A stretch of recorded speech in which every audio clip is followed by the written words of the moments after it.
Bonjour à tous et bienvenue à cette émission Géopresse, votre émission qui vous sera présentée aujourd'hui par votre humble serviteur Blaise Kouzola.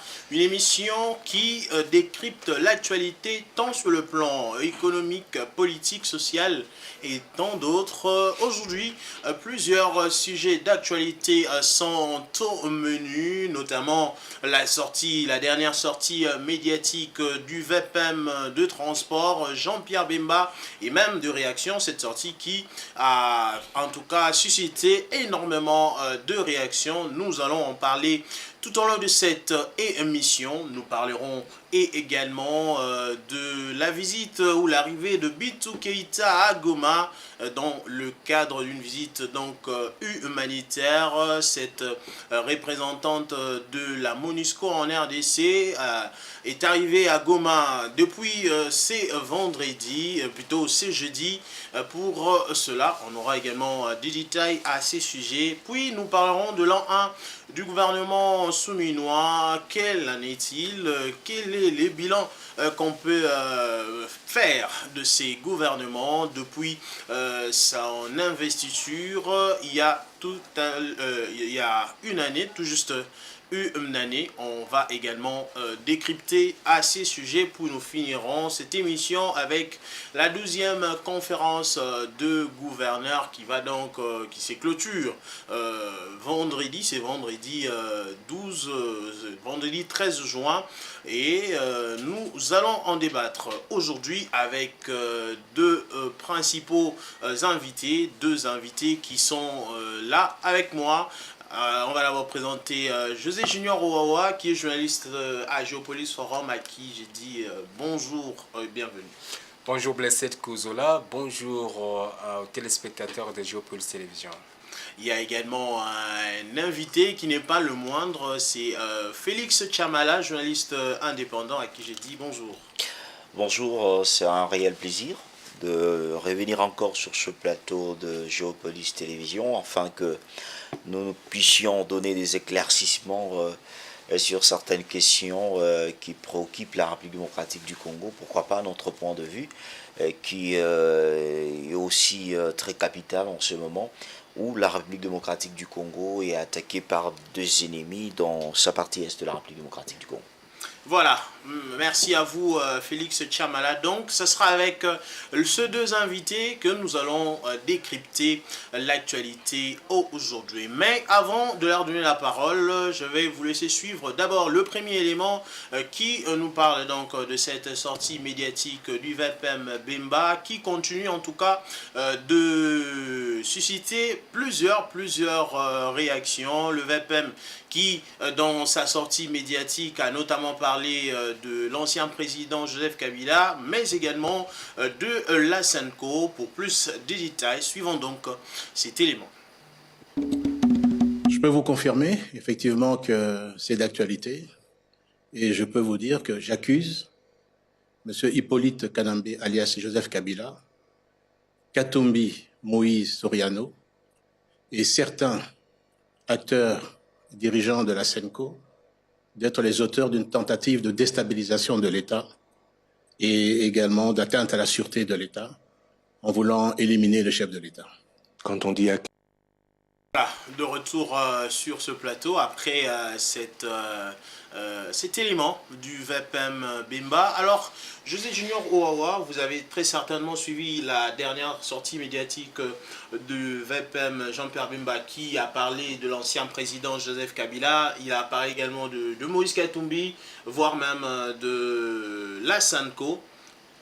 Quelle lecture faites-vous par rapport à cette déclaration? Était-elle la bienvenue ou elle arrive à un moment qu'il ne fallait pas? Bon, merci beaucoup pour la parole. Merci beaucoup. Bienvenue aussi à Félix, qui est venu pour la première fois qu'on le rencontre maintenant dans le cadre de cette émission. Merci aussi aux téléspectateurs de Géopolis. Et donc, merci de me poser cette question, parce que c'est une question qui suscite effectivement de réactions dans l'opinion publique. Vous vous souvenez, Jean-Pierre Bemba, ce n'est pas qu'un ministre du gouvernement souminois. Jean-Pierre Bemba, c'était un ancien chef rebelle dans le cadre du mouvement de libération du Congo. Jean-Pierre Bemba, c'est un ancien vice-président de la République dans le cadre de la transition. Jean-Pierre Bemba, c'est un ancien sénateur. Jean-Pierre Bemba, c'est un ancien prisonnier de la Cour pénale internationale. Jean-Pierre Bemba, c'est un ancien ministre de la Défense. Jean-Pierre Bemba, c'était ministre de Transport et Voies de Communication. Et Jean-Pierre Bemba, c'est un allié politique de Félix Tshisekedi dans le cadre de l'Union sacrée de la Nation. Et Jean-Pierre Bemba aussi, c'est le président du mouvement de libération du Congo, c'est-à-dire, bref, un acteur politique de grande taille dans l'espace politique de la RDC. À chacune de ces sorties médiatiques, il y a toujours un certain nombre de réactions. Et aujourd'hui, on le présente par certains comme étant un homme controversé, notamment à cause de ce prise de position plus ou moins controversée. Revenons à sa déclaration. Oui, Jean-Pierre Bemba l'a déclaré, vous le savez, que dans le cadre justement qu'il faut prendre ces propos, il fallait les contextualiser parce que nous sommes dans un contexte de crise. Nous sommes dans un contexte de crise politique, de crise particulièrement sécuritaire qui tend à devenir une crise politique, d'autant plus que les acteurs politiques estiment que à résoudre une situation sécuritaire qui prévaut dans l'est du pays depuis 2021 par l'avancée de la rébellion du M23, il fallait trouver des compromis, il fallait faire des concessions dans le cadre d'un dialogue politique qui réunirait un certain nombre d'acteurs politiques qui ont pignon sur rue pour tenter de comprendre ce qui se passe et de trouver, envisager des solutions. C'est justement dans ces cadres que Jean-Pierre Bemba prend la parole chez nos confrères de Top Congo qui nous ont fourni ces images à qui nous remercions également. Et pour justement faire cette déclaration, est-ce que c'est comme ça qu'on devait l'attendre? Non, Jean-Pierre Bemba n'était pas certainement attendu.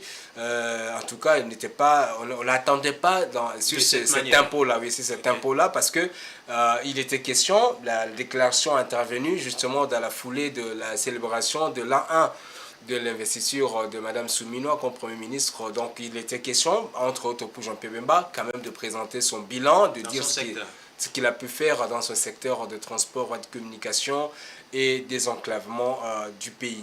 Il a fait ce qu'il a fait, il a dit ce qu'il a dit concernant son secteur, mais il est revenu essentiellement sur cette actualité, ce qui parle de l'actualité, parce que la rumeur courait un peu partout dans un certain moment, qu'il y aurait eu, parce que le ministre Moutamba, le ministre de la Justice, ministre d'État à la Justice, l'avait dit lors de l'une de ses sorties médiatiques que le président faisait l'objet d'un certain nombre d'attaques et de déstabilisation des institutions, mais Jean-Pierre Bemba prétendant détenir un certain nombre de preuves. Pourquoi il fallait le faire foi par certains? Parce que Jean-Pierre Bemba, j'ai rappelé qu'il y a un passé qui nécessite de faire foi du fait de son CV. Et alors, il prétend détenir un certain nombre d'éléments pour avancer ses arguments. Je pense que c'est dans ce cadre-là qu'il fallait comprendre, mais dire aujourd'hui qu'il fallait s'attendre, quelqu'un s'attendait à ce que Jean-Pierre Bemba vienne de ce côté-là, c'était pas évident, mais au moins dans le contexte politique actuel, il fallait envisager tout. Voilà, Félix Tchamala, vous avez suivi certainement vous également cette sortie médiatique de Jean-Pierre Bemba. Votre lecture par rapport à cela, est-ce que Jean-Pierre Bemba devrait-il à ces moments précis s'y prononcer de cette manière? Bon, je pense qu'il ne m'est pas permis de vous poser des questions, mais je me pose la question dans quel moment précis que vous parlez. Parce que j'écoutais... On parlait ici, nous sommes dans une crise sécuritaire qui nous amène dans une crise politique. Jean-Pierre Bemba vient sur les antennes de Top Congo avec un discours où les autres qualifieraient un discours de séparation, un discours qui va au moins séparer les Congolais, un discours qui n'est pas réel au moment où nous sommes en train de chercher la paix sur toute l'étendue de la République démocratique du Congo. Vous savez, une chose que les gens n'arrivent pas à comprendre est que lorsque nous voulons la cohésion nationale, lorsque nous voulons que les acteurs politiques, surtout clés de ce pays, puissent se retrouver autour d'une table, cela ne signifie pas que si un opposant commet des erreurs, on ne peut pas l'interpeller. Si quelqu'un déraille, on ne peut pas dire ça à la population. C'est ça que les gens n'arrivent pas à comprendre. Ça signifie que lorsque on est opposant aujourd'hui, on est dans un mauvais schéma. lorsque on vous interpelle, et on dit qu'on maltraite les opposants. Jean-Pierre Bemba a dit certaines des choses que les gens pensent tout bas, et lui a voulu les dire tout haut. Il est maintenant demandé à ceux qui pensent pour eux que le propos de Jean-Pierre Bemba, c'était des propos tellement mal placés, des propos qui ne contiennent pas une certaine vérité. Il est maintenant pour eux d'aller saisir la justice afin que Jean-Pierre Bemba puisse être questionné sur certaines questions. Par exemple, quand Jean-Pierre Bemba vous dirait que Joseph Kabila n'a été jamais congolais, c'est un sujet rwandais, qui n'a été jamais le fils de Laurent Désiré Kabila, mais il appartient à ces gens-là qu'on donne cette qualification. Par exemple, Joseph Kabila, s'il se voit congolais, il se voit le fils de Laurent Désiré Kabila, d'aller justement. Mais nous, le problème, ce que je comprends que l'opposition aujourd'hui, je me pose la question, est-ce que avons-nous une opposition qui, au moins peut-être sera là, lorsqu'il s'agit des questions d'intérêt national, où nous avons une opposition qui fait son apparition juste lorsqu'il s'agit, on parle du dialogue, on parle de partage de postes, on doit se réunir, on doit être autour d'une table pour une telle question ou une autre. Pourquoi? Parce qu'ils savent très bien que derrière ce dialogue, derrière ce rencontre-là, il y aura tout à fait le partage de pouvoir. Mais est-ce qu'il était, comme la question que je voulais encore vous poser, est-ce qu'il était nécessaire à Jean-Pierre Bemba de pouvoir faire une sortie médiatique à cette heure précise? Et est-ce qu'il ne m'est pas aussi permis de vous poser des questions? Est-ce qu'il était interdit? Qu'est-ce que vous appelez la nécessité à ce moment-là? Qu'est-ce qui est comme nécessaire? Nous connaissons que la nécessité pour l'instant en République démocratique du Congo, c'est cette guerre qui est préoccupante dans la partie est de la République démocratique du Congo. C'est-à-dire nous devons faire pour que nous puissions, en tant que Congolais, parler le même langage. Mais le même langage ne peut pas nous interdire, lorsque un acteur politique est en train de dérailler, est en train de commettre de fautes graves, juste l'interpeller. On ne peut pas cacher l'histoire de ce pays. Jean-Pierre Bemba, aujourd'hui, quand j'écoute beaucoup de personnes qui critiquent malgré tout, qu'on va condamner, on va dire qu'un ancien rebelle, aujourd'hui devenu proche, un ancien ex-président, aujourd'hui devenu rebelle dans le temps passé, aujourd'hui avec Félix Tshisekedi, mais ce qu'on se demande, ce qu'on se dit, qu'on ne puisse pas négliger les propos de Jean-Pierre Bemba à l'égard de Joseph Kabila, à l'égard de Moïse Katumbi. Pourquoi? Parce que nous avons vu dans ce pays, où le président de la République, Félix-Antoine Tshisekedi, a eu à dire tout haut que le maître de l'AFC, c'est Joseph Kabila. Voilà. Nous avons vu la même opposition s'intercaler, la même opposition avancer de propos que le chef de l'État, il aime trop accuser Kabila, il aime trop accuser l'ex-président, mais à la fin, l'histoire aujourd'hui nous montre que c'est que le chef de l'État a y à parler tout haut, c'est ce qui s'est fait. C'est-à-dire, nous ne devrions pas prendre le propos de Jean-Pierre Bemba. Moi, je ne pense pas le temps ou bien le moment ne permet pas pour que Jean-Pierre Bemba puisse revenir avec ses discours. Il n'a pas fait, quand j'écoutais Jean-Pierre Bemba, il n'a pas fait un discours séparatiste, il n'a pas fait un discours haineux, il n'a pas fait un discours tribal, mais justement, il a dit la vérité. Voilà. Ces discours, comme vous l'avez dit, continuent en tout cas à défrayer la chronique et à susciter plusieurs réactions. Nous allons suivre la première des réactions. Il s'agit donc de l'Asanco par Monseigneur l'abbé Donatien Cholet, secrétaire général donc de l'Asanco, qui a fait une réaction par rapport à cette sortie médiatique du VAPEM de transport. Nous allons le suivre pour revenir pour continuer avec ces débats. Réaction de la conférence épiscopale nationale du Congo Senko aux inepties de M. Jean-Pierre Bemba, vice-premier ministre et ministre des Transports et Voies de Communication du gouvernement de la RDC. La Senko a suivi avec grande consternation, mais sans réelle surprise, les inepties de M. Jean-Pierre Bemba sur les ondes de la radio Top Congo en date du 9 juin 2025. Ici est de noter que, depuis la période électorale de 2023 jusqu'à ce jour, M. Jean-Pierre Bemba s'est attribué un rôle extrêmement dangereux, celui de proférer avec une légèreté déconcertante des allégations récurrentes, gratuites et infondées contre la Senko. Il multiplie des déclarations qui portent atteinte à la réputation de la Senko et risquent de compromettre le climat de confiance nécessaire à la cohésion nationale et au bien vivre ensemble dont le pays a tant besoin. En effet, au regard du contexte sociopolitique actuel, cette belliqueuse sortie médiatique donne à croire que M.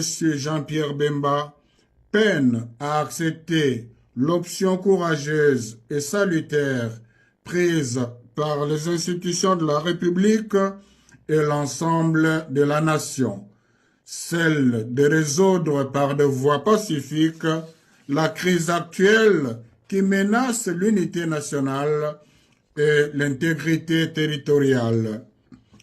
Il y a lieu de se demander si, avec ces propos, M.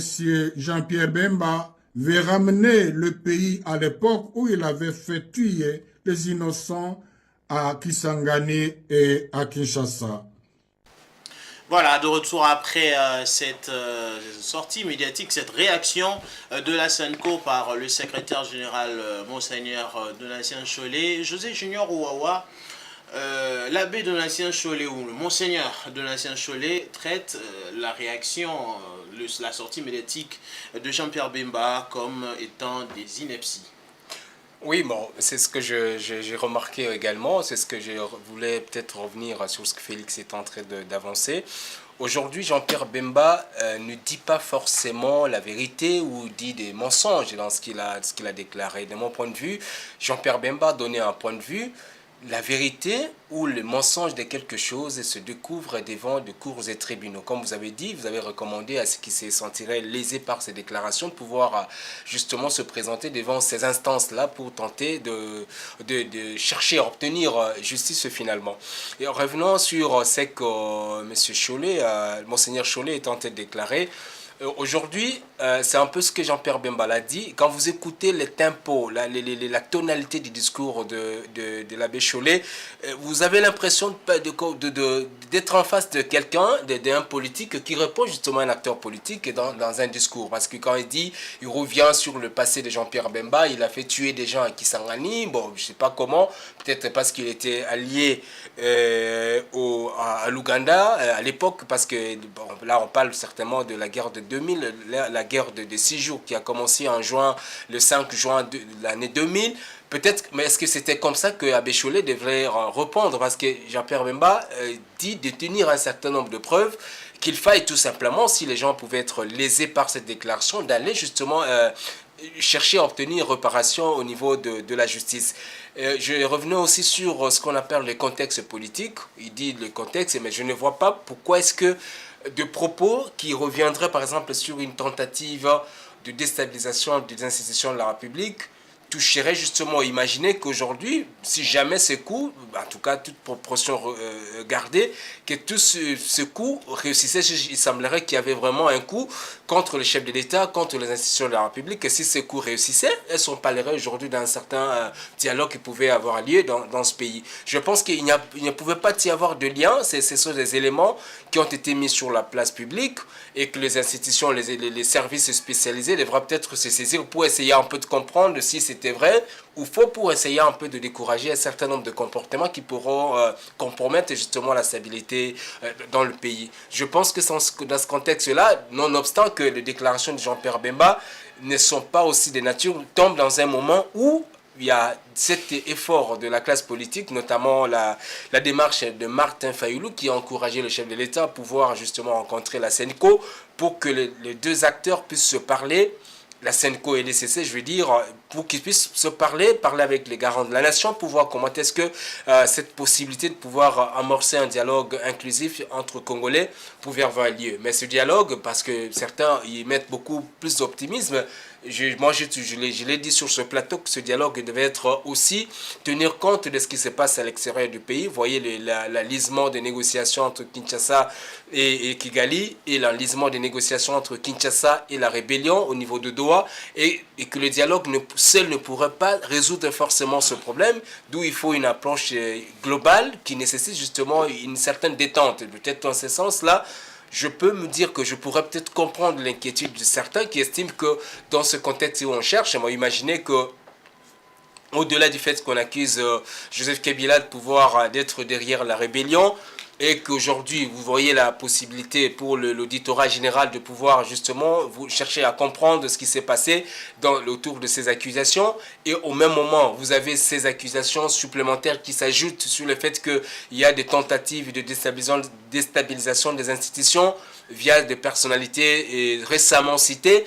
Tout ça, est-ce que c'est de nature justement créer un climat qui va favoriser la tenue possible d'un dialogue dans le pays? Peut-être en ce sens-là qu'on pouvait peut-être comprendre l'inquiétude de la SENCO, mais quant à remettre justement le propos de Jean-Pierre Bemba et revenir dans une situation qui s'est passée il y a une trentaine d'années déjà, est-ce que le lien est évident? Je ne crois pas.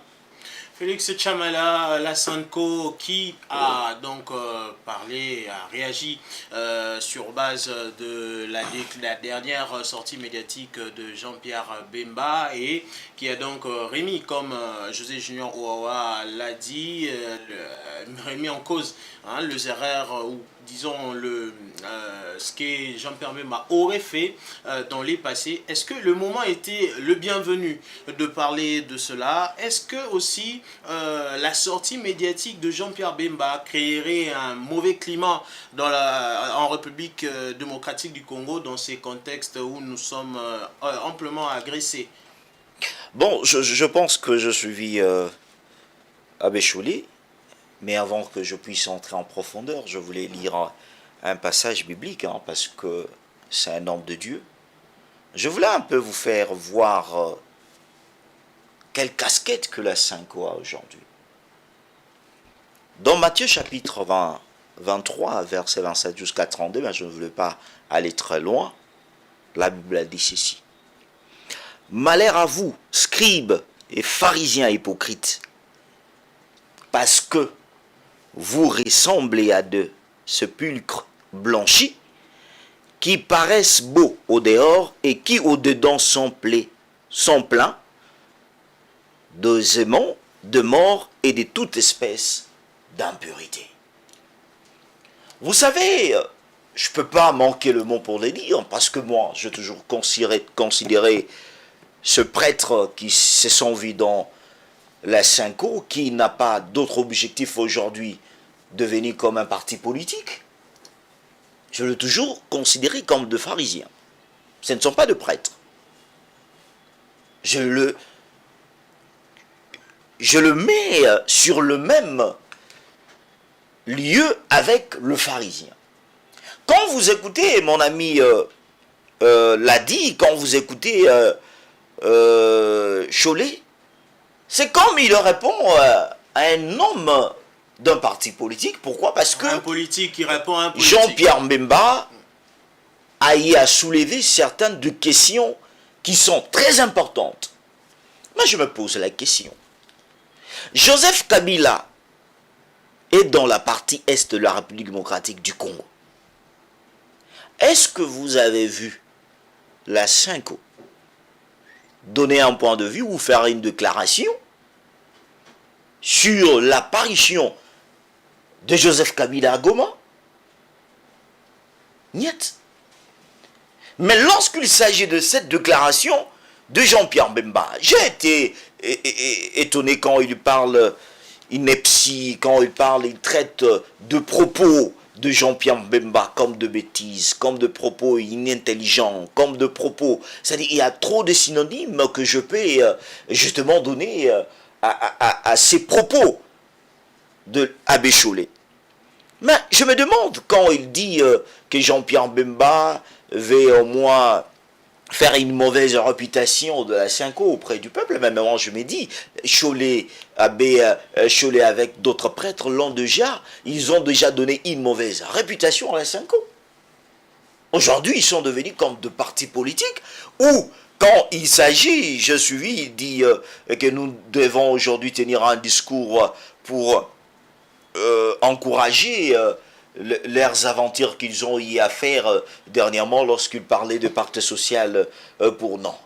Aujourd'hui, il est temps de comprendre que nous sommes dans un pays où certaines personnes n'arrivent pas à s'y porter des vérités ou bien n'arrivent pas à s'y porter lorsqu'on touche là où ils sont en train de jouer. C'est-à-dire, voir aujourd'hui Abbé Chollet commencer à nous faire rappeler Jean-Pierre Bemba, quoi que ce soit. Mais posons-nous la question. L'Église catholique aussi a amené de malheur dans ce pays qui ne le connaît pas. Est-ce que le rôle de la Cinco en premier lieu de s'interférer dans des questions politiques lorsqu'il s'agit d'un acteur politique qui fait un discours ou bien qui intervient dans une émission où nous allons trouver la Cinco est prête pour répondre à la personne? Non. Allez-y dans des églises. La première des choses, allez-y dans des églises catholiques. Voir comment certains de prêtres sont en train de souffrir, sont en train de dire non à la façon dont aujourd'hui la Cinco est en train de traiter les choses au sein de l'église catholique. Voilà. Mais lorsqu'on comprend aujourd'hui, on vous a donné, parce que la mission aujourd'hui de l'église catholique, de toutes les églises, que Dieu a donné la mission de faire le disciple, de faire revenir ceux qui sont perdus vers le Seigneur. Mais nous comprenons que la mission de l'église catholique aujourd'hui, ce n'est pas de s'intéresser à ce que Dieu fait pour les églises ou bien pour ce pasteur sur cette terre, mais nous voyons que l'église catholique est intéressée aujourd'hui à travers la Cinco, est intéressée surtout aux questions politiques du pays, parce qu'eux ils disent que nous sommes aux côtés de faibles.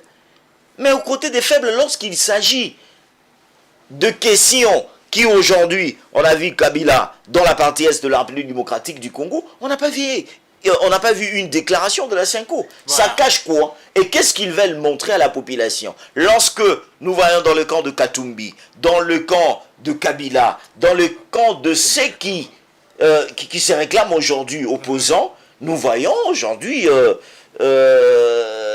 la Cinco intervenir. Mais voilà, lorsqu'il s'agit du pouvoir, vous avez justement parlé de Moïse Katumbi qui a été notamment cité dans la sortie médiatique de Jean-Pierre Bemba. Nous allons suivre Olivier Kamitatou, qui est un cadre de ces partis Ensemble pour la République que dirige Moïse Katumbi. Il a notamment réagi face à cette déclaration ou sortie médiatique du VPM de transport Jean-Pierre Bemba. Suivons-le et on se retrouve juste après pour continuer encore à en discuter.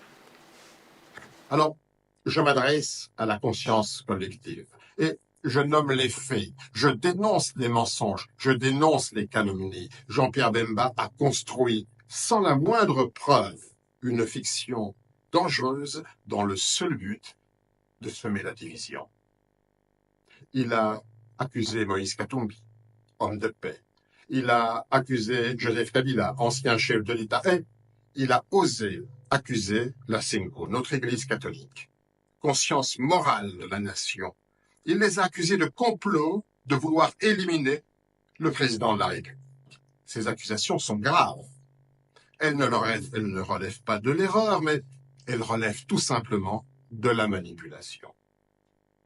Car accuser la SENCO, ce n'est pas viser une réalité abstraite, c'est salir Monseigneur Fulgence Moutéba, c'est insulter, c'est mépriser Monseigneur Ncholet, les curés de nos villages, les enseignants de nos écoles catholiques, les infirmières des hôpitaux diocésains. C'est tourner le dos au cardinal Fridolin Ambongo qui jadis a mis son honneur en jeu pour défendre celui-là qu'il accuse aujourd'hui. Alors oui, il faut le dire clairement, Jean-Pierre Bemba a franchi une ligne rouge. Voilà.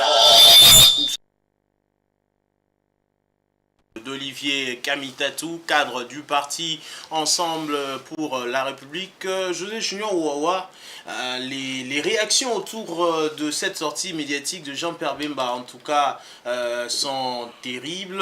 On voit que Olivier Kamitatou qui traiterait Jean-Pierre Bemba de calomniateur, tout simplement, dans ses propos.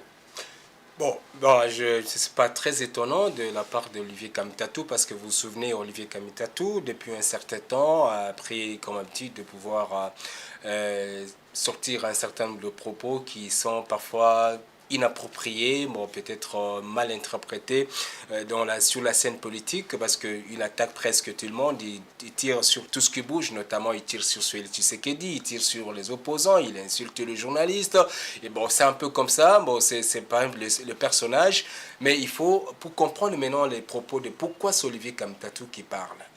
Olivier Kamitatou... Surtout que c'est pas Katumbi. Voilà, Moïse Katumbi, c'est pas Olivier Kamitatou qui parle. Parce que Olivier Kamitatou, bon, je voulais peut-être faire un petit crochet sur les propos de Félix qui parlait. Je dis, bon, la SENCO, oui, parce que ça représente les évêques catholiques de la RDC. Mais la SENCO, oui, mais ce n'est pas l'opprobre sur toute l'Église catholique comme telle. Malheureusement... Ils sont en train de le faire. Malheureusement, parce que Olivier Kamitatou semble tomber aussi dans ce piège-là, parce que l'Église catholique, c'est constitué de laïcs aussi. Voilà, on considère maintenant l'Église catholique comme étant un carquois de la... Oui, c'est un peu comme la... Non, l'Église catholique, il y a des laïcs qui sont de l'Église, des gens réfléchis, qui réfléchissent indépendamment. Vous allez trouver dans les églises catholiques ceux qui soutiennent Félix Tshisekedi, ceux qui soutiennent Jean-Pierre Bemba, ceux qui sont, bref, dans tous les partis politiques de ce pays, ceux qui ne sont même pas politiques, ceux qui sont, je veux dire, apolitiques. Mais aujourd'hui, c'est malheureusement les tableaux dans lesquels, je comprends, il y a une certaine manipulation autour de cette histoire-là, parce que quand on parle de la SENCO aussi, moi, en tant que représentante de l'Église catholique, prend aussi tout en tenaille, il prend dans son ensemble toute la population congolaise qui est au sein de l'Église catholique. Donc je pense que c'est une erreur d'appréciation de mon point de vue. On parle de la SENCO, on devait parler de la SENCO. J'ai vu Olivier Kamitatou prendre aussi les devants justement pour parler de l'Église catholique comme corps qui ne pouvait pas être confondu avec la SENCO qui est une structure au sein de l'Église catholique. De deux, Moïse Katumbi, je veux dire Olivier Kamitatou, pourquoi c'est lui qui prend la parole? Parce que Moïse Katumbi n'a pas que Olivier Kamitatou comme porte-parole, il est son directeur de cabinet bien sûr, mais il a aussi un porte-parole qui existe, qui aurait dû prendre la parole pour justement réagir aux propos de Jean-Pierre Bemba, que par ailleurs je considère non pas seulement que c'est des propos d'un technicien en matière de sécurité, bon, je vais rappeler son CV ici, mais aussi parce que c'est un propos d'un acteur politique prononcé dans un contexte politique particulier. Aujourd'hui, voyez Olivier Kamitatou, pourquoi c'est lui? Parce qu'Olivier Kamitatou, c'est l'ami de Jean-Pierre Bemba, c'est l'ami d'enfance de Jean-Pierre Bemba. Olivier Kamitatou, c'est un ancien collaborateur de Jean-Pierre Bemba avec qui... Ils ont commencé ensemble le MLC. Voilà, ils ont commencé ensemble, les partis MRC. Il a été président de l'Assemblée nationale pour le compte du MRC. Il avait siégé au gouvernement, peut-être pas forcément pour le compte du MRC, mais quand il a créé son parti. Bref, c'est quelqu'un qui est censé connaître Jean-Pierre Bemba. D'où il s'est tard quand même de dire effectivement que Jean-Pierre Bemba, il connaît l'homme, mais il parle de la manipulation de Jean-Pierre Bemba, c'est ce que je disais tout à l'heure ici, ce sont des propos qui sont mis sur la place publique. La responsabilité d'Olivier Kamitatou en tant que plus proche collaborateur de Moïse Katumbi, c'était de pouvoir approcher les services spécialisés pour essayer de vouloir comprendre pourquoi ces propos sont sortis est-ce qu'il y a une part de vérité? Est-ce qu'il y a le mensonge? Est-ce qu'il y a la manipulation? Malheureusement, on est tombé dans ces panneaux politiques-là de considérer que tout ce qui sort d'un politique relève tout simplement de la manipulation politique, même si ce n'est pas toujours difficile, c'est pas toujours évident de chercher à délier le propos d'un homme politique avec ce qui pouvait relever de la technicité. Mais aujourd'hui, Olivier Kamitatou, qui a eu un divorce à un moment avec Jean-Pierre Bemba, ils ont divorcé politiquement, ils ne sont plus ensemble, voulait aussi, dans une certaine mesure, chercher à régler ce compte aussi à Jean-Pierre Bemba, parce que l'extrait est long, on aurait pu balancer, c'est autour de 10 minutes, il y a des propos qui ne peuvent pas passer sur les antennes d'une chaîne de télévision sérieuse, et que dans ce propos, il parle du passé de Jean-Pierre Bemba, qui serait un homme fini, Jean-Pierre Bemba qui n'a pas saisi les opportunités qui lui auraient été offertes, je ne sais pas par qui, et Jean-Pierre Bemba qui devait tout simplement se taire. Je dis non, Jean-Pierre Bemba n'avait pas à se taire quand il disposerait des éléments qu'il estime des éléments compromettants pour la sûreté de l'État, de preuves, et qui aujourd'hui, je pense que c'est l'idéal aurait été pour le cabinet de Moïse Katumbi de pouvoir se pouvoir devant la justice pour voir comment est-ce que les choses devaient être comprises et comment on pouvait interpréter les propos de Jean-Pierre Bemba pour essayer un peu de les sortir de leur contexte et de trouver justement les éléments essentiel d'appréciation pour pouvoir comprendre comment ça va fonctionner. Et aussi, dans les propos d'Olivier Kamitatou, vous trouvez les éléments de langage qui ont été déjà pondus par Monseigneur Cholet, et ce sont presque les mêmes éléments de langage qui sont répertoriés dans la communication d'Olivier Kamitatou. Ils ont notamment tous les deux évoqué le passé de Jean-Pierre Bemba. C'est effectivement de ça justement que je voulais parler. Donc ces éléments de langage qui pourront peut-être donner lieu à un certain nombre d'interprétations pour comprendre est-ce que il n'y avait pas une certaine coordination dans la communication dans cette sortie médiatique, ce qui pourrait à un certain moment créer des suspicions, mais on n'est pas là. Mais je considère que c'est quand même ça suscite de la curiosité. Félix Chamala, Jean-Pierre Bemba aurait-il franchi la ligne rouge selon Olivier Kamitatou? Qu'est-ce que vous pouvez dire par rapport à ces mots, à cette phrase du cadre du parti Ensemble pour la République? Bon, il a ce droit-là de qualifier Jean-Pierre Bemba comme il le veut. Mais moi, ce qui me fait mal est que je vois un ancien président de l'Assemblée nationale de mon pays,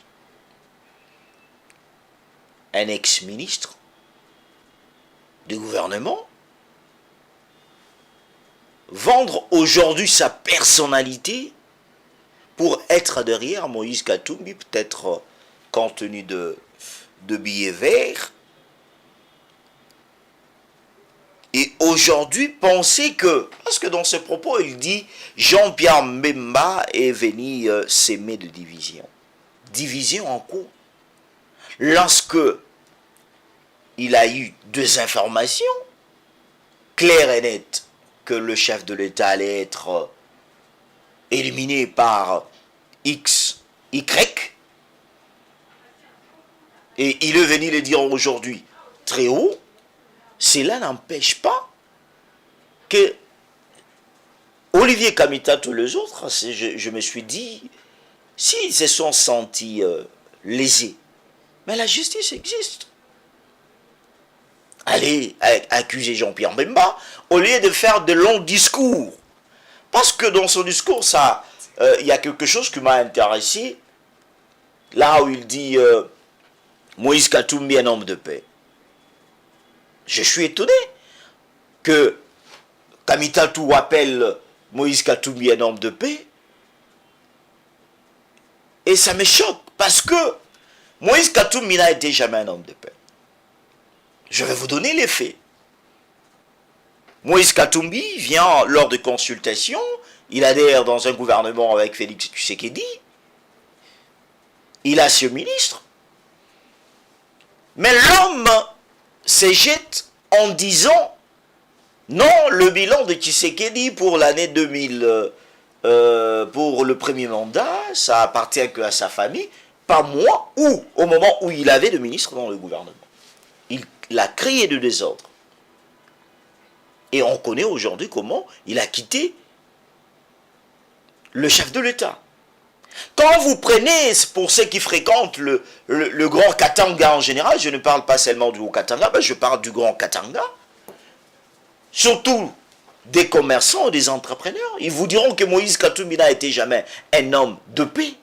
Quelqu'un qui voulait que toutes les choses puissent être dans sa possession. Aujourd'hui, Katumbi n'a été jamais un homme de paix. Pourquoi? Parce qu'ils ont choisi le camp de faire la guerre en République démocratique du Congo. C'est pour cela qu'ils ont fui même le pays.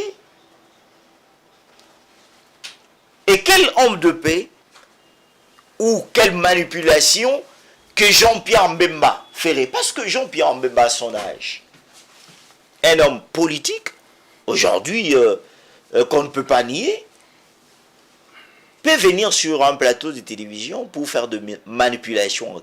Il va manipuler qui? Voilà, donc cette question va en tout cas continuer de faire réagir les publics, la population, les hommes politiques. Et cela a même franchi les frontières de la République démocratique du Congo, où au Congo-Brazzaville, Thierry Mungali, le ministre de la communication du pays de Denis Sassou Nguesso, a notamment réagi parce que la RDC, sa voix commence en tout cas à se faire entendre également à l'international. On va le suivre, puis nous allons revenir pour cette fois-ci changer de registre et entrer dans un autre débat. C'est parti. La deuxième chose, c'est toujours ce même reproche qui est fait à notre pays et avec toute une série de fantasmes qui laisseraient croire que nous sommes à la manœuvre contre notre grand voisin. Eh bien, moi je peux vous dire, mon cher monsieur Mbaka, que ça serait une erreur grave. Une erreur grave. Rappelons-nous de 1997. Il y a eu en 1997 un incendie qui a démarré en RDC. Nous avons vu la traversée de l'AFDEL, qui était le mouvement de Laurent Désiré Kabila, paix à sa mémoire, et qui est arrivé à Kinshasa dans les conditions que nous connaissons. Quelques semaines plus tard, une guerre se déclenchait dans notre pays. Je ne cherche pas à donner des responsabilités aux uns aux autres. C'est un élément matériel et historique que nous évoquons. Et donc vous croyez que nous, le petit Congo, dont la capitale, c'est grosso modo un peu plus d'1 million d'habitants face à une capitale de 20 millions d'habitants, nous prendrions le risque irresponsable d'attiser des braises chez notre voisin. Ça serait prendre un grand risque et subir malheureusement les conséquences. J'ai parlé du mur mitoyen qui brûle. Si vous laissez le mur brûler, votre maison aussi part avec. Bon. Concrètement, puisque j'ai dit que je voulais éventrer le boa, bon, on dit, on lit, nous serions une base arrière du Rwanda parce qu'il y aurait des armes qui viendraient. Bon. Écoutez, d'abord les événements se passent à l'est, et très loin, à des milliers de kilomètres. Deuxièmement, qu'est-ce qui amènerait notre pays à prendre pour un État à l'autre bout là-bas, soi-disant, parce que vraiment je tords le cou à cette rumeur, et en tout cas, j'ouvre et j'éventre le boa publiquement sans langue de bois. Si le Congo importait, même si c'est nuitamment, des armes qu'ensuite il s'agirait de faire traverser pour la RDC, pour on ne sait quel noir désir, tel noir objectif, je pense que les services de nos grands voisins, dont l'efficacité est connue, je peux vous en parler en tant qu'homme d'État, et je n'en dis pas plus. Je crois qu'ils auraient l'information. Et aujourd'hui, vous auriez certainement, de la part du grand voisin, un certain nombre de mesures publiques pour nous accuser. Notre coopération avec notre voisin est une coopération agissante. J'ai parlé tout à l'heure du pont Routrail, qui est vraiment le projet sur lequel nous travaillons, avec le plein accord du gouvernement de la RDC. Vous pensez que si ce grand pays, si les autorités de ce grand pays pensaient qu'il y avait un risque militaire, avant même de parler d'autres risques, ils accepteraient de construire un pont qui ferait que cette fois-ci, s'il y avait problème, c'est carrément par le pont que l'agresseur passerait, non? Pas par des pirogues ou par des bateaux qui seraient mis sur le fleuve, qui serait une technique beaucoup plus difficile. Donc vous voyez que ce sont plus des fantasmes qu'une réalité. Bon. Voilà, vous venez de suivre Thierry Mungala, ministre de la Communication du Congo-Brazza. Alors, José Junior Ouawa, est-ce que vous pouvez, vous avez un petit commentaire en 30 secondes après avoir suivi cet élément? Bon, tout ce que je vois qu'aujourd'hui, on a l'impression qu'aujourd'hui, la situation diplomatique de la RADC semble de plus en plus évoluer dans la bonne direction, d'autant plus que quand le Congo parle aujourd'hui, sa voix devient de plus en plus audible et on l'a vu, non pas seulement parce qu'il y a cette rumeur-là, parce qu'il y a cette déclaration, parce qu'il y a cette question qui est mise sur la place publique,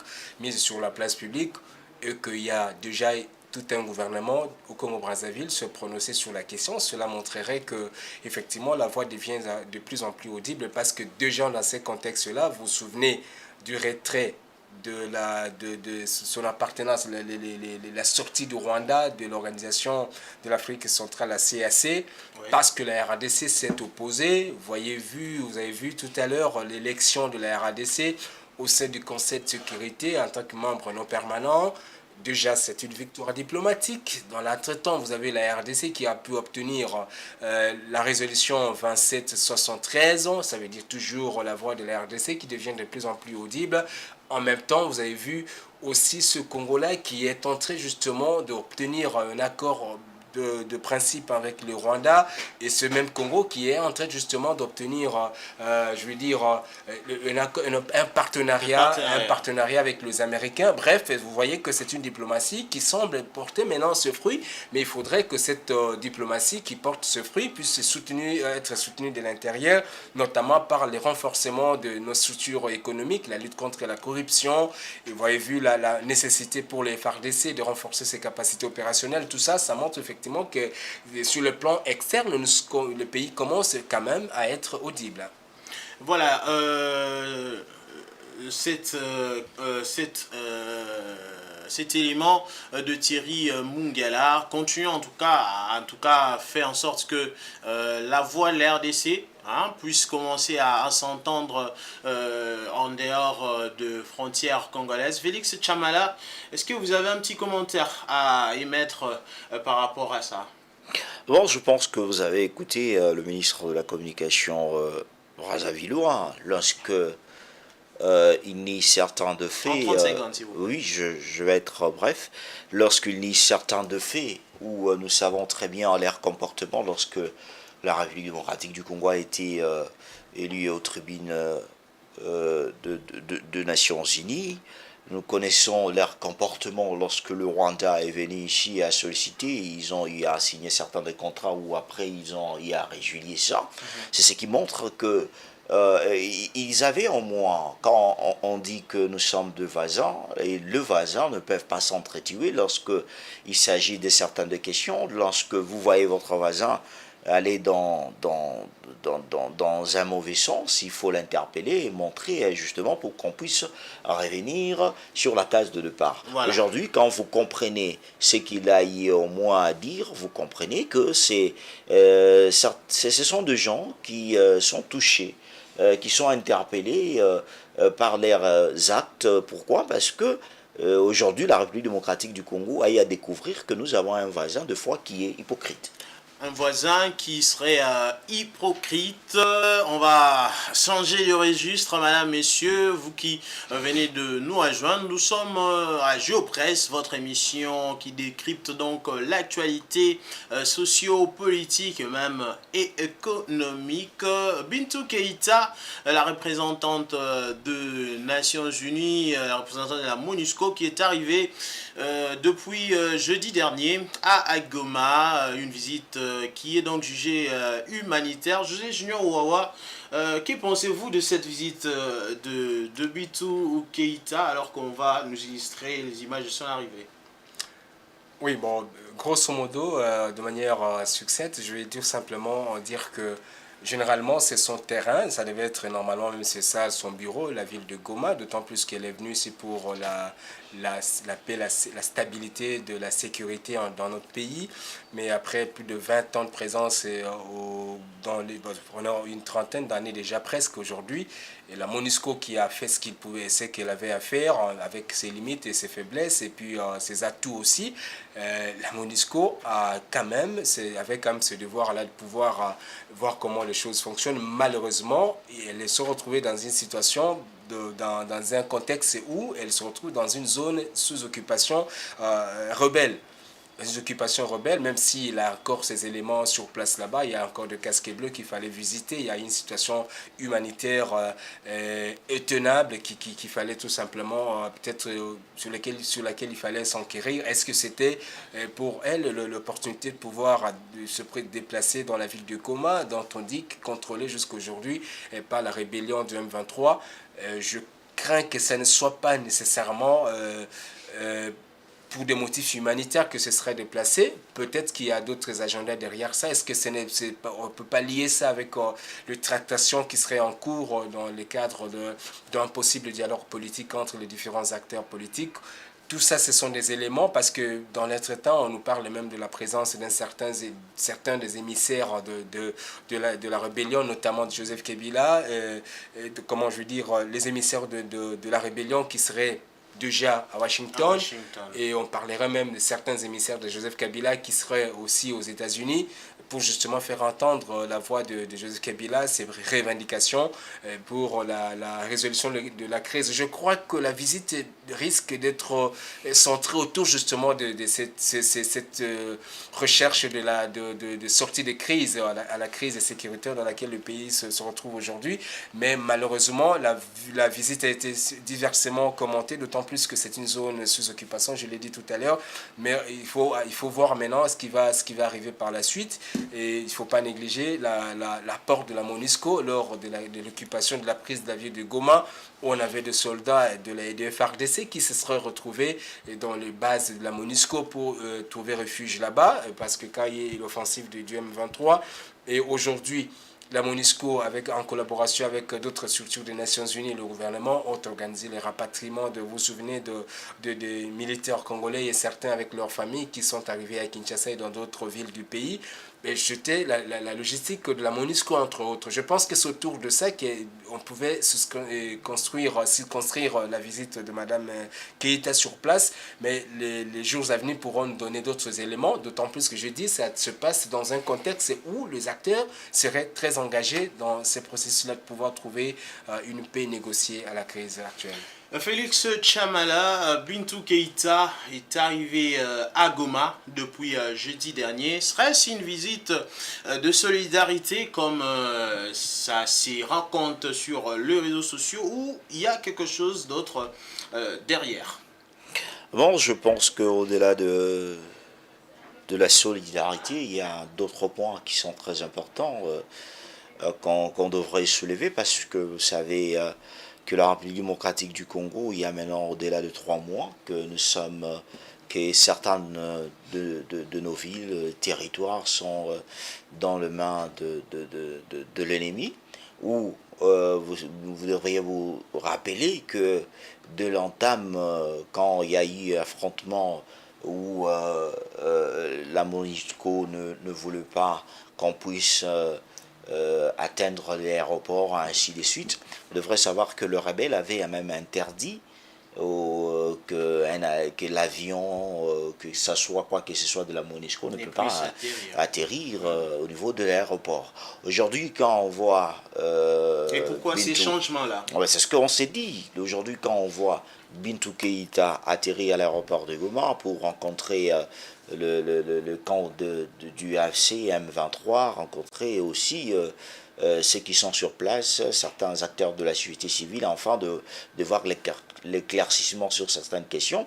C'est ce qui justifie qu'aujourd'hui, avec cette diplomatie que la République démocratique du Congo est en train de jouer sur le plan extérieur, est en train de payer. Pourquoi? Parce que au-delà de ce que nous pouvons voir comme une visite de solidarité, mais il y a certaines de vérité, certaines de dire que les délégations ou bien les personnes qui seront visitées par Bintou Keïta auront comme part de messages, que ce soit de la communauté internationale, qui seront adressés, pour qu'au moins qu'on puisse retrouver la paix totale dans la partie est de la République démocratique du Congo. Vous avez évoqué ici qu'il y a déjà des émissaires, on en parlait, des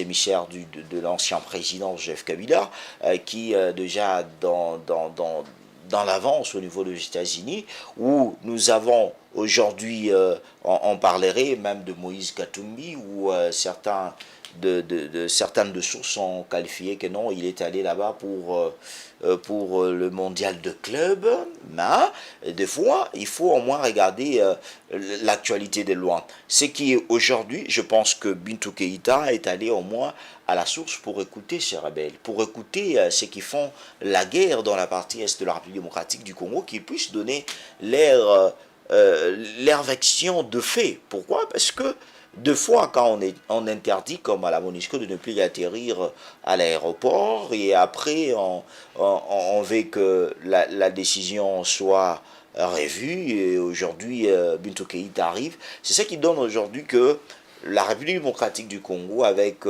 la venue de la ministre des Affaires étrangères Wagner Kaikwamba, qui est en train de faire un grand travail avec le gouvernement, les gouvernements et avec le premier diplomate qui est le chef de l'État. C'est ce qui montre aujourd'hui que la voix de la République démocratique du Congo est en train d'être écoutée, voilà. Et que peut-être que les vérités seront dites à l'AFC et le M23, les vérités seront dites à la société civile, et les vérités seront dites à toutes les partis qui ont pris des armes pour faire mal à la République démocratique du Congo.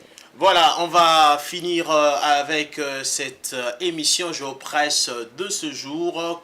Comment d'ailleurs finir sans parler de la 12e conférence de gouverneurs qui s'est déroulée du 11, on dira du 10 au 13 juin 2025 dans la capitale du cuivre, la capitale du cobalt même, qu'on appelle Kolwezi, et le chef de l'État avec le gouverneur y ont donc pris part. Il était question donc de parler de la santé qui était comme étant le thème de cette conférence, la 12e de gouverneurs. On va d'abord suivre cet élément qui va nous aider à introduire un tout petit peu cette thématique de la conférence de gouverneurs avant donc de boucler complètement cette émission. Il s'agit du discours du président de la République Félix Tshisekedi qui s'adressait donc aux gouverneurs à l'ouverture de cette 12e conférence. Pour cette deuxième journée de la conférence de gouverneurs, ouverte mardi 10 juin par le président Félix-Antoine Tshisekedi à Kolwezi, les participants ont planché sur 9 panels thématiques. Les discours ont porté sur la vaccination, la nutrition, la planification familiale, ainsi que sur l'innovation dans les financements du système de santé, en mettant à profit l'expérience de la médecine communautaire. La veille, lors de la première journée, plusieurs préoccupations majeures ont été soulevées par le gouverneur des provinces. Retard dans la rétrocession, dysfonctionnement de la Caisse nationale des péréquations, problèmes d'insécurité, entre autres. Et voici ce qu'a été la réponse de la première ministre Judith Suminwa. Les états de lieu des provinces qui viennent de nous être présentés indiquent que nos provinces font face à plusieurs défis fondamentaux. Je ne vais pas revenir sur tous, mais je vais juste épingler un ou deux éléments, notamment la manipulation de la jeunesse et la gérance de certaines personnalités communément appelées autorités morales. Et plutôt suivi la première ministre qui répondait aux préoccupations de gouverneurs, Félix Chamala, en 30 secondes en tout cas, cette 12e conférence de gouverneurs, dans cette 12e conférence de gouverneurs, les gouverneurs, ces derniers donc, ont donc des défis et ont donc aussi donné, fait leur desiderata au gouvernement central. Qu'en dites-vous? Bon, je pense que la question la plus importante a été posée au gouvernement central lorsqu'il s'agit de cette question de rétrocession, où ça démarre toujours dans les têtes de gouverneurs, où deux fois on amène à Kinshasa, mais que Kinshasa puisse faire le bac, ça n'y arrive pas. Et vous allez voir que vous allez trouver dans deux provinces où il n'y a pas de frais de fonctionnement, où les agents qui travaillent en plusieurs dettes. Mais ce que je voulais tout simplement souligner, moi, ce qui m'a intéressé dans cette 12e conférence de gouverneurs, c'est le travail qu'a battu Fifi Masuka, gouverneur du Lualaba, dans le temps de silence que beaucoup l'accusaient de la mauvaise gestion, de détournement, de plusieurs mots sur l'incompétence, ainsi de suite. Mais le chef de l'État, Félix-Antoine Tshisekedi, je pense qu'à travers le gouvernement et les autres membres du gouvernement, ont eu au moins la fierté de voir qu'il y a deux gens dans ce pays, au Congo, qui ont la volonté de servir la République démocratique du Congo. Vous avez vu que le chef de l'État s'est fatigué même des inaugurations. Il y a eu plusieurs. Aujourd'hui, vous n'allez pas nier parce que c'est devenu une réalité. Les gens pensaient que quand il y a eu des infrastructures là-bas, ça n'allait pas terminer. Aujourd'hui, vous avez l'aéroport de Kolwezi qui est le premier en République démocratique du Congo, sans mentir. Aujourd'hui, on a vu le chef de l'État inaugurer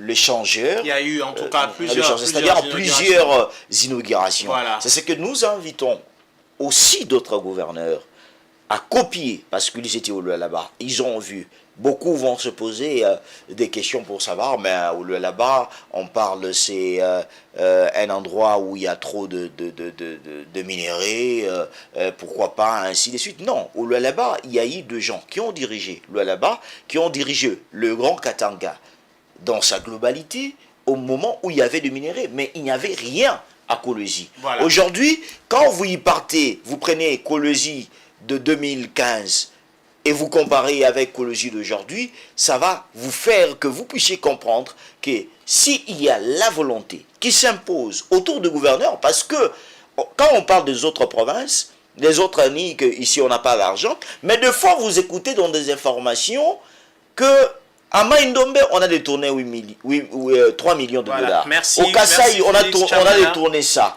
Mais Mm. lorsque la volonté s'impose, c'est ça le vrai disciple du chef de l'État. Nous voulons des gens qui parlent moins, mais qui font de grandes choses en silence. Aujourd'hui, c'est une fierté pour le mandat de Félix Tshisekedi de donner à la population du Lualaba ces genres de bijoux. José Junior Owawa, les défis de province, le gouverneur en a énormément et le président de la République les a également rappelé cela et eux aussi ont donné leur désiderata, notamment cette question sur la rétrocession. Votre petit commentaire avant de boucler. Oui, comme Félix l'a dit, au risque de nous répéter, tout simplement, vous avez vu les défis de nos provinces sont énormes, mais notamment en termes de ce qu'on appelle la rétrocession retenue à la source et consorts. Il y a aussi un autre défi de taille qu'on a toujours parlé sur les défis liés à la caisse, la mise en œuvre, l'opérationnalisation de la caisse nationale de péréquation, qui aujourd'hui, il y a beaucoup de disparités en termes justement de mobilisation de recettes. Oui, on va saluer le leadership de Madame Fifi Masuka. J'y étais il n'y a pas quelques mois à peine, je crois un mois à peine, j'étais à Kolwezi. J'ai vu effectivement comment la ville se transforme par les efforts de tout un gouvernement provincial et soutenu certainement par le gouvernement national. Et aujourd'hui, cela traduit effectivement l'engagement de l'État, à travers l'État provincial, de pouvoir justement relever un certain nombre de défis. Mais il y a encore de défis parce que le développement d'un pays ne se limite pas dans les grands centres urbains. Dans les grands centres urbains, il faut aller à l'intérieur de nos provinces pour voir les taux de pauvreté. Il faut voir aussi l'enclavement. C'est sur quoi il faut vraiment s'atteler. Je pense que l'émission ne permettra permettra peut-être pas justement d'aborder un certain nombre de temps. Vous êtes pris par les temps. Le Merci. temps, comme on l'a dit, le temps c'est de l'argent et la télévision c'est le temps. Nous sommes donc en train de clore cette émission Géopresse d'aujourd'hui qui s'est consacrée beaucoup plus à l'actualité politico-sécuritaire de la République démocratique du Congo. Nous avons également parlé de la conférence de gouverneurs. On aurait dû également parler de l'an 1 du gouvernement souminois, mais faute de temps, nous n'avons pas pu. Je remercie José Junior Ouawa, je remercie également Félix Chamala pour vos interventions. Merci à l'équipe technique qui nous a accompagnés aujourd'hui. Il y a Giscard Tamba, John Mukendi, pourquoi pas Alice Mpemba. On se retrouve la semaine prochaine pour un nouveau numéro de Géopresse. D'ici là, portez-vous bien et très bonne suite de programmes sur votre chaîne. Au revoir.